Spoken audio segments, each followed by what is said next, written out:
Hey everyone. I didn't think I'd ever be that guy spilling his story online. But here we are.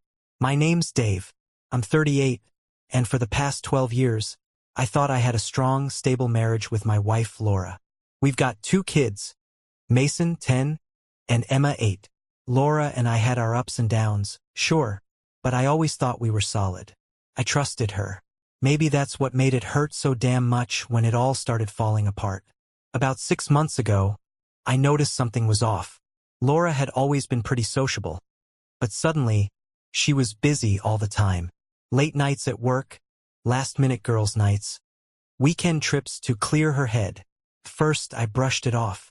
I didn't want to be that guy, the paranoid husband. But then it got worse. Her phone never left her side. She used to leave it lying around without a second thought. But now she'd snatch it up like it was a $1 million treasure. If a text or call came in and I so much as glanced at the screen, she'd snap at me, "Can't I have a little privacy?" One night, as we were sitting on the couch, I asked her outright, "Laura, what's going on with you? You're always out, you're distant, and you don't talk to me like you used to." She looked at me, deadpan, and said something I'll never forget. "I just need new experiences, Dave. Life's short. I'm thinking about going on a date." I laughed because I thought she was joking. I mean, who says that to their husband? But when I saw her face, the blood drained from mine. "You're serious?" I asked, stunned. "I don't see what the big deal is. I just want to feel something new. People do it all the time, Dave. You're overreacting." That was the moment I realized everything I thought I knew about my wife and my marriage was a lie. I didn't yell. I didn't scream. I just sat there, numb. I don't remember what I said after that. Something about how insane this sounded and how hurtful it was. She just shrugged it off, like I was making a mountain out of a molehill. That night, I lay awake staring at the ceiling. Laura was asleep beside me, looking as peaceful as ever. I couldn't reconcile the woman I married with the woman who just told me she wanted to date other men for new experiences. The next morning, I made a decision. If she was going to act like this, I needed to know the truth. I wasn't going to let her gaslight me into thinking I was crazy. I started small. I checked her bank statements, something I'd never done before. I didn't even know what I was looking for, but I found it. Restaurants I'd never heard of. Hotels booked during her girls' weekends. Charges for fancy gifts. I couldn't bring myself to confront her yet. I needed more. I called a friend of mine, a buddy from college who works as a private investigator. I explained the situation and he agreed to take the case. "This isn't going to be easy for you, Dave," he warned. "Are you sure you want to do this?" I wasn't sure of anything anymore, but I nodded. "Yeah, I need to know." The next week was the longest of my life. I pretended like everything was normal at home, like I wasn't secretly tracking my wife's every move. Laura kept up her routine of late nights and meetups with friends. She'd come home smiling, humming to herself, like she was happier than she'd been in years. It made me sick. One night, my PI friend called me. "Dave, I've got something. Meet me tomorrow. You're going to want to see this." I didn't sleep at all that night. My mind was racing with every terrible possibility. I wasn't prepared for what I'd find out, but deep down, I knew I was about to learn the truth that would change everything. The next morning, I met my PI friend, Mike, at a small diner on the outskirts of town. I walked in, grabbed a coffee, and slid into the booth across from him. He had a manila envelope sitting on the table between us. He didn't look excited to show me what was inside. "You ready for this, Dave?" Mike asked, his voice low. "Just give it to me straight," I said, bracing myself. He pushed the envelope toward me. My hands were shaking as I picked it up and opened it. Inside were photos. Photos of Laura. Photos of her with a man I'd never seen before.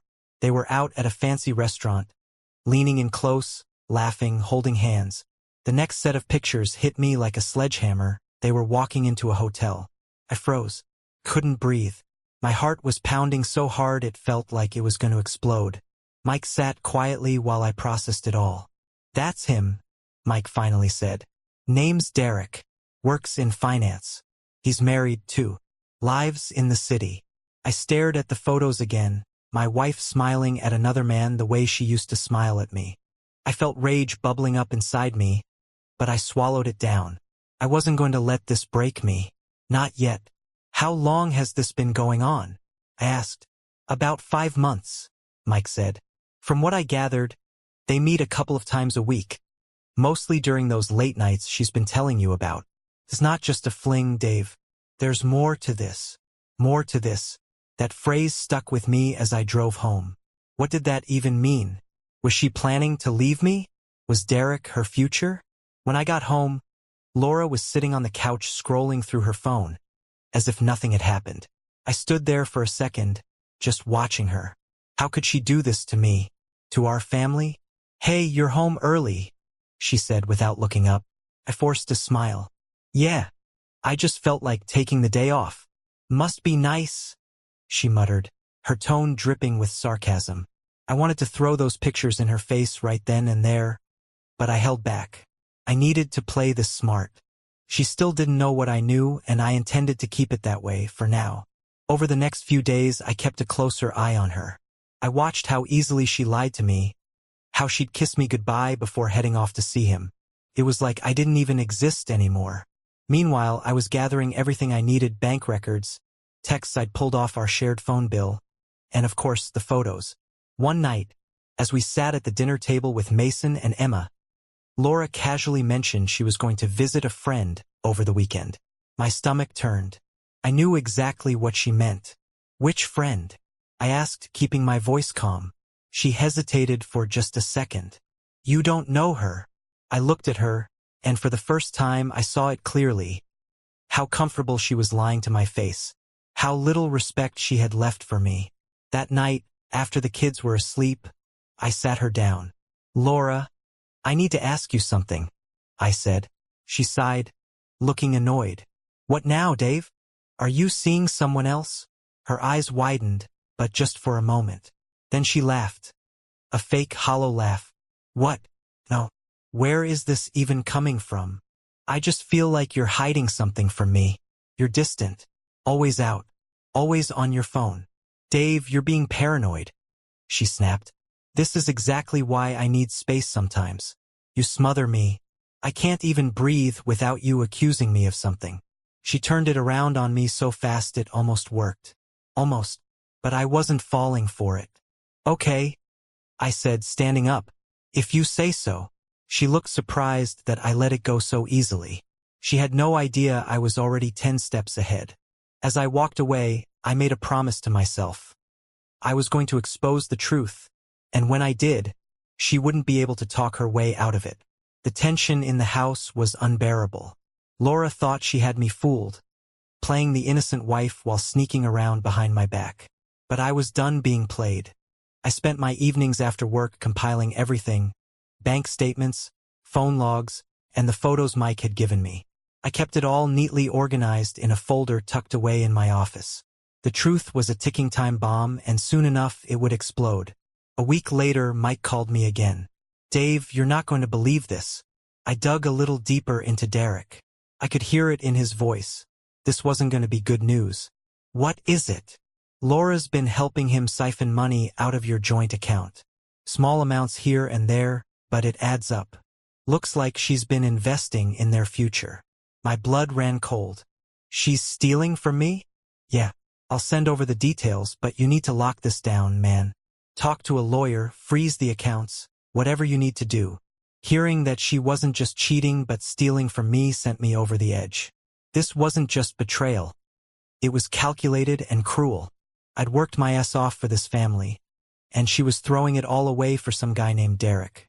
That night, I started the process of locking down our finances. I met with a lawyer the next morning to go over everything. The lawyer, Jennifer, was sharp, no nonsense, and exactly what I needed. Dave, you're in a strong position here, she said after looking through my evidence. The photos, financial records, and private investigator's report are solid. If this goes to court, you'll have the upper hand. I nodded, feeling some relief for the first time. What about the kids? That's where things get tricky, Jennifer admitted. Laura could try to spin this as you being controlling or paranoid. Courts can get messy when children are involved, so we'll need to handle this carefully. On my way home, I felt like I was preparing for war. I wasn't just fighting for myself. I was fighting for Mason and Emma. They deserved stability, not a mother who lied and ran around with another man. When I walked through the door that evening, Laura was already there, sitting on the couch with a glass of wine in her hand. "Hey, where were you?" she asked, her tone casual but suspicious.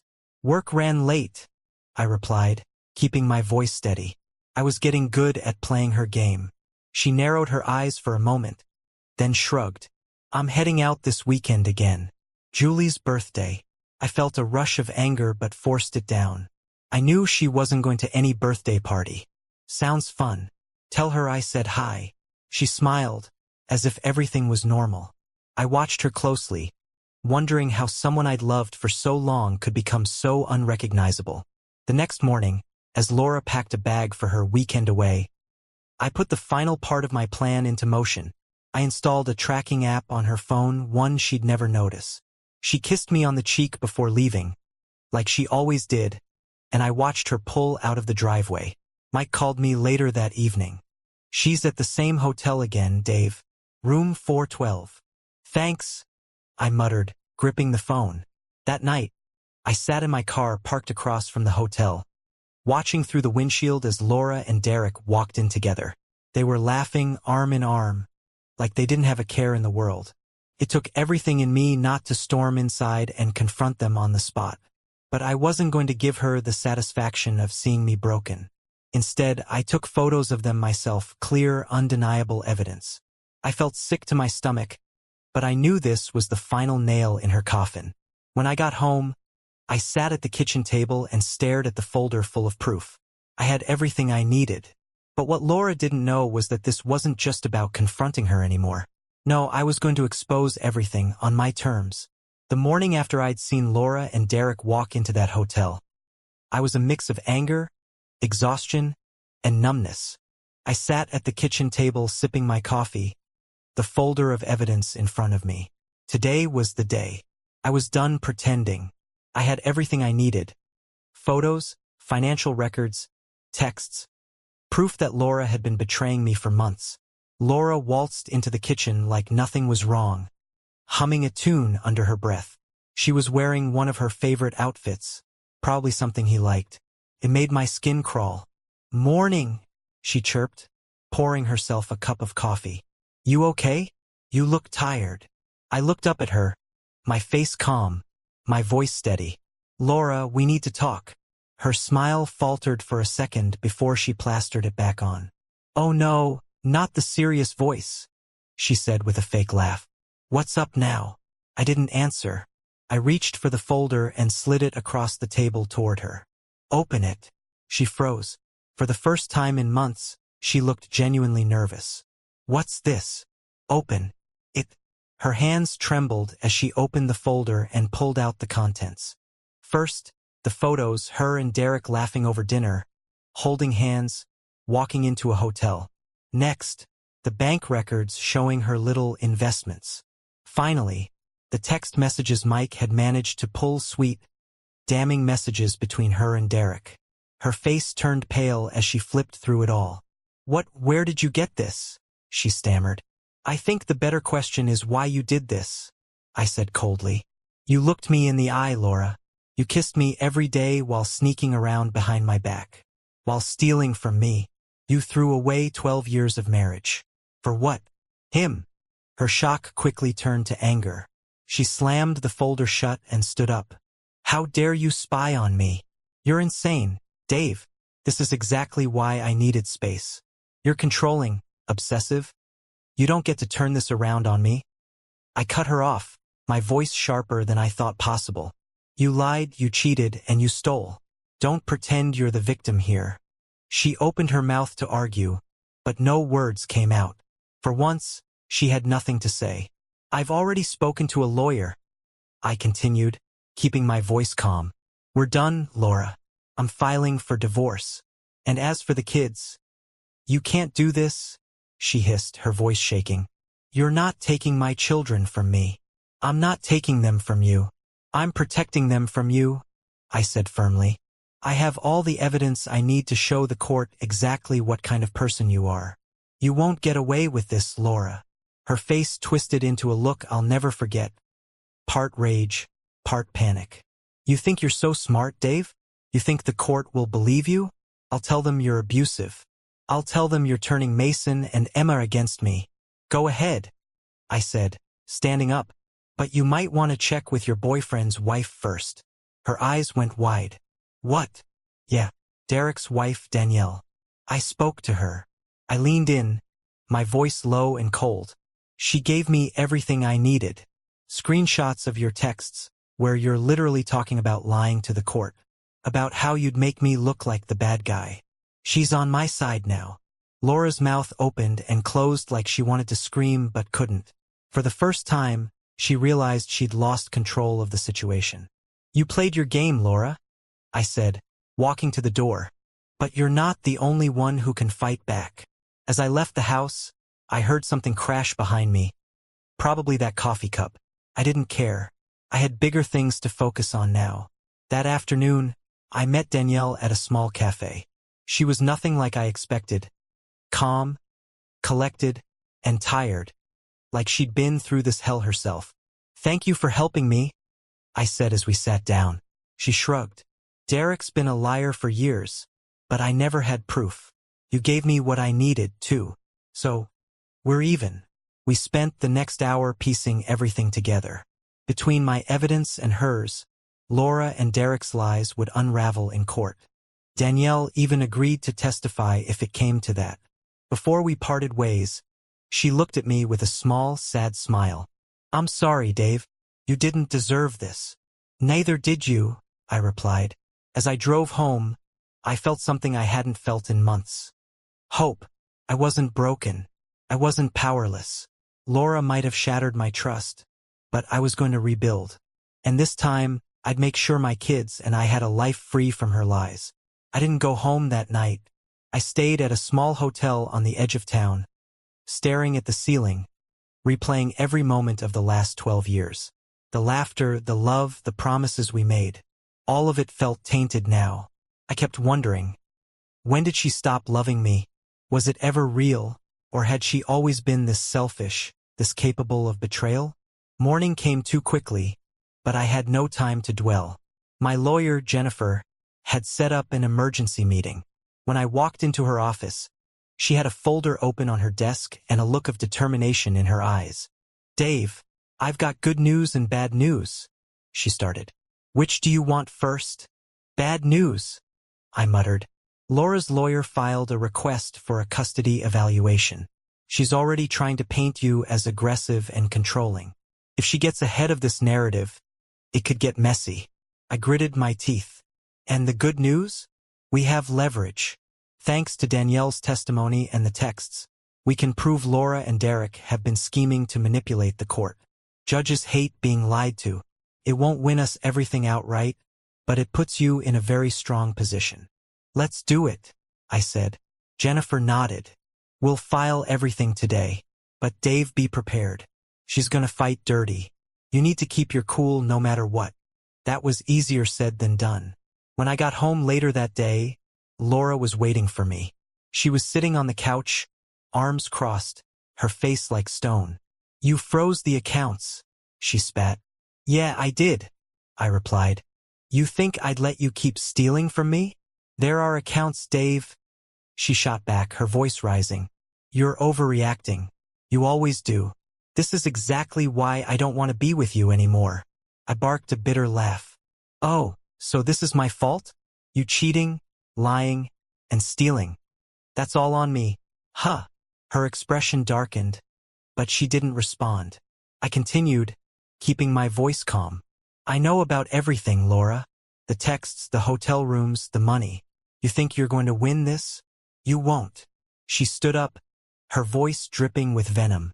I'll tell the kids you're turning them against me. I'll tell them you're the reason I'm leaving. They'll hate you. Something snapped inside me. No, Laura. You did this. Not me. You're the one who destroyed this family. And deep down, they'll know the truth.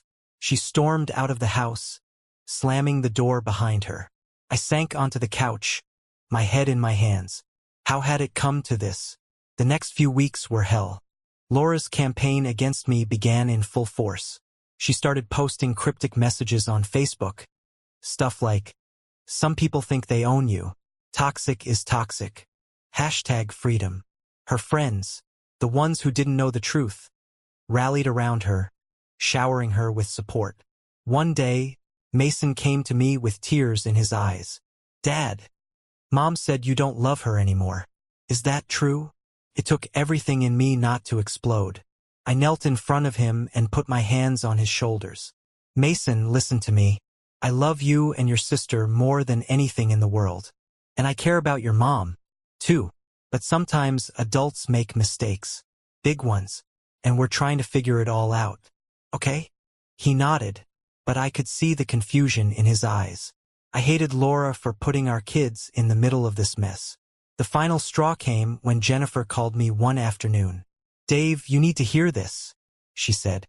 "Danielle just sent over something big." It was a voice recording. Danielle had gotten Derek talking after a fight, and she recorded the whole thing. I sat in Jennifer's office listening to Derek's smug voice. "She's planning to cry in court, play the victim card. Laura said she'll spin it so the judge thinks Dave's aggressive. It's foolproof. She even coached the kids on what to say if it comes up." I clenched my fists, feeling sick. Laura wasn't just lying. She was using our children as pawns. Jennifer looked at me. "This changes everything. With this recording and Danielle's testimony, we can show the judge exactly what's going on.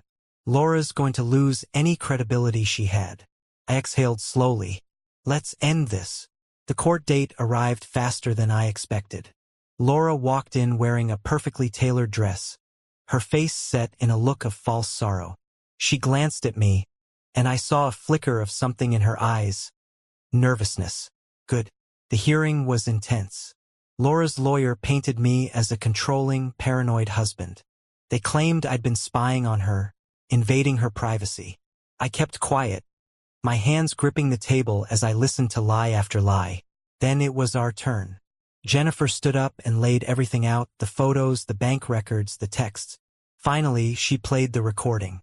Derek's voice filled the courtroom, bragging about how Laura planned to manipulate the court and use the kids against me. Laura's face went pale. Her lawyer stammered, trying to object, but the damage was done. The judge looked furious. By the time we left the courtroom, Laura wouldn't even look at me. The judge ruled in my favor.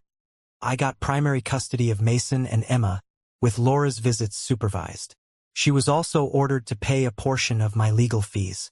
As we walked out, Danielle approached me. "You did it, Dave. You exposed her." "We did it," I said, offering her a small smile. Laura stormed past us, her heels clicking furiously on the floor. I felt a strange sense of peace watching her go. She couldn't hurt us anymore.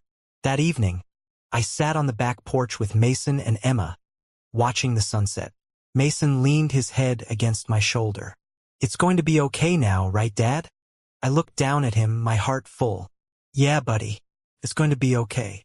For the first time in months, I believed it. The dust was beginning to settle after the court battle. Mason and Emma were finally smiling again, and the tension that had poisoned our home for months seemed to be lifting. Laura was out of the picture for the most part. Her visits were supervised, and from what I heard, she wasn't taking it well. She tried to play the victim online. Of course, posting cryptic updates like, "Sometimes people show their true colors when you don't play by their rules," and "Starting over is hard, but it's worth it." Her friends, the ones still fooled by her act, showered her with pity and encouragement.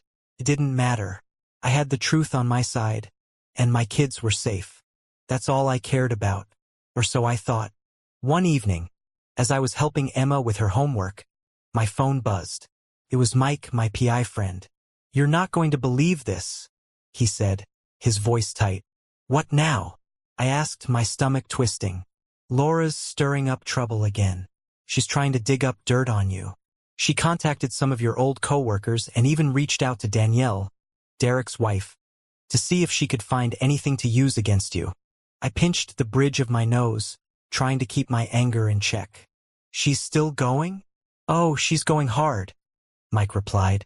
She's desperate, Dave. Word is, Derek left her. I froze. Wait, what? Yep. Derek dumped her a couple weeks ago. He told his coworkers she'd become a liability. I guess he realized she's not as good at playing the victim as she thought. A bitter laugh escaped me. Of course Derek would throw her under the bus the moment things got difficult. I wondered how Laura was taking it, but honestly, I didn't care. She'd brought this on herself. A few days later, I got an email from Laura. It was short, to the point, and infuriating. Dave, I think we need to talk. I deserve a second chance. Let's fix this for the kids. Call me. I stared at the screen in disbelief. After everything she'd done, lying, cheating, stealing, she had the audacity to ask for a second chance? I didn't reply. Instead, I forwarded it to Jennifer, my lawyer, just to be safe. That night, Laura called. I let it go to voicemail, but I listened to the message. Her voice sounded tired, almost broken. Dave, I don't know what happened to us. I made mistakes, okay? But I still love you, and I love our family. I just want us to try again. Please call me back. I sat there for a long time, staring at my phone. Part of me wanted to believe her, that maybe, just maybe, she was telling the truth.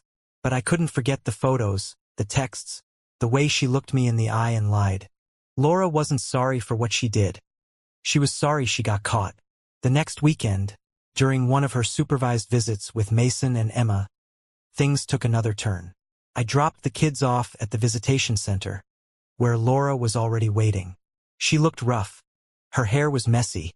Her makeup barely covered the bags under her eyes. As I turned to leave, she called out to me. Dave, can we talk? Please. I glanced at the kids, who were already running to their play area. I sighed and walked over to her. What do you want, Laura? I'm serious about fixing things, she said, her voice trembling. I know I messed up, but I'm trying. I'm going to therapy. I've cut ties with Derek. Stop, I said, holding up a hand. You don't get to play the redemption card with me. Not after everything you put us through. She blinked back tears, but I didn't feel sorry for her. Dave, I just want my family back. No, Laura, I said firmly. You don't get to destroy our lives and then pretend you're the victim. I gave you everything. My trust, my love, my loyalty. And you threw it away. You need to live with that. She opened her mouth to argue, but I turned and walked out before she could say another word. I didn't need to hear it. I knew who she was now, and I wasn't going to let her manipulate me again. That night, as I tucked Mason and Emma into bed, Emma asked me, Dad, why doesn't Mom live with us anymore? I paused, searching for the right words. Sometimes, grown-ups make choices that hurt the people they love, I said softly. But that doesn't mean they don't love you. Your mom and I both love you very much. Will she come back? Mason asked, his voice small. I hesitated. No, buddy. Things are different now. But we're going to be okay. I promise. They seemed to accept that, and as I sat on the edge of Emma's bed, I realized I wasn't just saying it for them. I was saying it for myself. Laura might have broken our family, but she hadn't broken me. We were going to be okay. The weeks following Laura's desperate attempts to fix things were quieter, but they carried a heaviness I couldn't shake. Her calls stopped, her emails dried up, and even her social media posts slowed. It was like she had finally accepted her defeat, or so I thought. One afternoon, I got a call from Danielle, Derek's now ex-wife. I hadn't heard from her in a while, so I was surprised to see her name pop up. Hey, Dave, she said, her voice cautious. I thought you should know something. What's going on? Laura reached out to Derek, she said.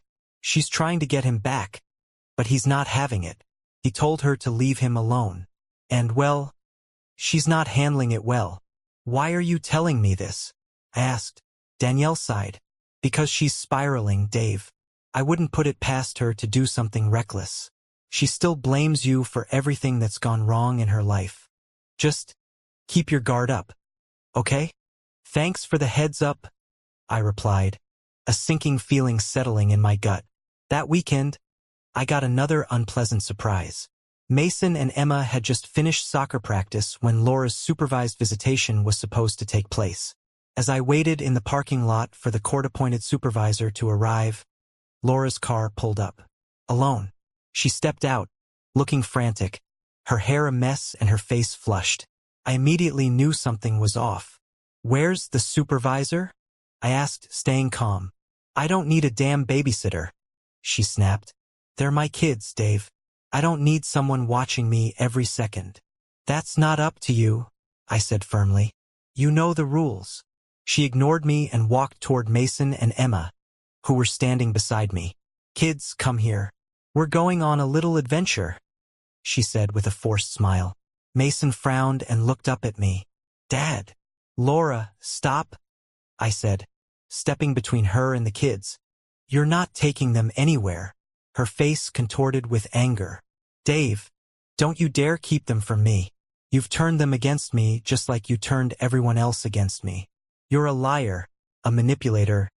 "That's enough," I said, raising my voice just enough to make her stop. "This isn't about you, Laura. It's about what's best for Mason and Emma. And right now, you're proving exactly why you lost custody." Tears welled in her eyes, but there was something hollow behind them, like she was crying for herself, not for the kids. She stood there for a moment, shaking, before finally turning and walking back to her car. She slammed the door so hard the sound echoed through the lot. As she sped off, I looked down at Mason and Emma. Emma clung to my leg, her face buried in my jeans, while Mason looked both confused and scared. "Is Mom okay?" Mason asked quietly. I took a deep breath and knelt beside them. "She's going through some hard things right now," I said gently. "But you don't have to worry. I'm here, and I'll always keep you safe." Mason nodded slowly, and I hugged them both, silently cursing Laura for putting them through this. That evening, I emailed Jennifer to let her know what had happened. She responded quickly, saying she'd file a report with the court. "If Laura violates the visitation rules again," she wrote, "she could lose her supervised visits entirely." I hated that it had come to this. I never wanted to see Laura hit rock bottom, but she was dragging everyone else down with her. The next day, I got an unexpected call from Laura. Against my better judgment, I answered. "Dave," she said, her voice shaky. "I'm sorry about yesterday." I said nothing. I don't know what to do anymore. I've lost everything. Derek's gone. You've taken the kids from me. I don't even recognize my life." I clenched the phone, forcing myself to stay calm. "Laura, you did this to yourself. You can't blame me for your choices." There was silence on the other end before she finally whispered, "I just want to see my kids." "You'll see them, but only under the court's rules," I replied firmly. "I won't let you hurt them again." "I'd never hurt them," she cried, her voice cracking. I shook my head. "You already have, Laura. You need to figure yourself out before you can be in their lives again." She didn't respond. The line went dead, and I sat there, staring at the phone, feeling a mix of anger, sadness, and relief. Later that week, I took Mason and Emma out for ice cream. As they laughed and shared a sundae, I realized something. We were healing. Slowly but surely, we were rebuilding our lives. The shadows Laura had cast over us were fading, and for the first time in a long time, I felt hopeful. We were going to be okay. A few months passed, and life finally started to feel normal again. It wasn't perfect. There were moments when Mason or Emma would ask about their mom, and I'd have to carefully navigate those conversations. But the weight that had been crushing us was lifting, little by little. Laura's supervised visits continued, but they were becoming fewer and farther between. I'd heard through the grapevine that she was spiraling. Unable to hold a job, burning bridges with friends who used to defend her, and blaming everyone but herself for what had happened.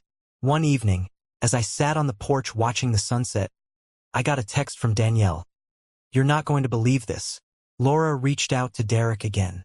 He's threatening to get a restraining order." I sighed and shook my head. It was pathetic, really. She'd burned her life to the ground chasing a fantasy, and now she was left with nothing but ashes. 2 weeks later, I got a surprise in the mail. A letter from Laura. It was handwritten, messy, but legible. I hesitated for a long time before opening it, but curiosity got the better of me.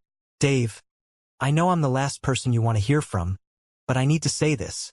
I'm sorry, not just for cheating, but for everything, for lying, for stealing, for trying to turn the kids against you. I don't know who I became, but I hate her. I messed up in ways I can't fix, and I don't expect you to forgive me. I just hope one day Mason and Emma will understand that I love them, even if I didn't deserve to be their mom. Take care of them, Dave. You're a better parent than I ever was. Laura. I sat there, holding the letter, unsure of how to feel. It wasn't enough, not by a long shot. But for the first time, it felt like she might finally be taking responsibility. Maybe she wasn't trying to play the victim anymore. I didn't respond. Some wounds were too deep to heal with words. Life moved on. Mason made the soccer team, and Emma started taking piano lessons. I threw myself into being the best father I could be, determined to give my kids the stability they deserved. We laughed more. The house felt lighter. One day, as I was driving Mason and Emma to a birthday party, Mason piped up from the back seat. Dad, are you happy now? I glanced at him in the rearview mirror. What do you mean, buddy? You just smile more now, he said simply. His words hit me harder than I expected. Yeah, Mason, I said after a moment. I am happy. And I'm happy because I have you too. Emma grinned. And we're happy too, Dad. As I pulled into the driveway of the party, I realized they were right. For the first time in years, I felt truly happy. Not because life was perfect, but because we were free of the lies, the betrayal, and the toxicity that Laura had brought into our lives. Laura faded into the background after that. She still had supervised visits, but they became more infrequent, until eventually she stopped showing up altogether. I didn't tell Mason and Emma why. I just let them believe their mom was busy. They didn't need to carry the burden of her failures. One evening, as I sat in the quiet house after the kids had gone to bed, I realized how far we'd come. The pain Laura caused was still there, like a scar, but it didn't define me anymore. She had tried to destroy me, but instead, she'd shown me how strong I could be. I didn't need revenge. I didn't need her to suffer. I just needed peace, and now I had it. And so, this is where the story ends. I'm not the same man I was before, but I'm better for it. Stronger, wiser, and no matter what life throws at me, I know I'll be okay, because I survived.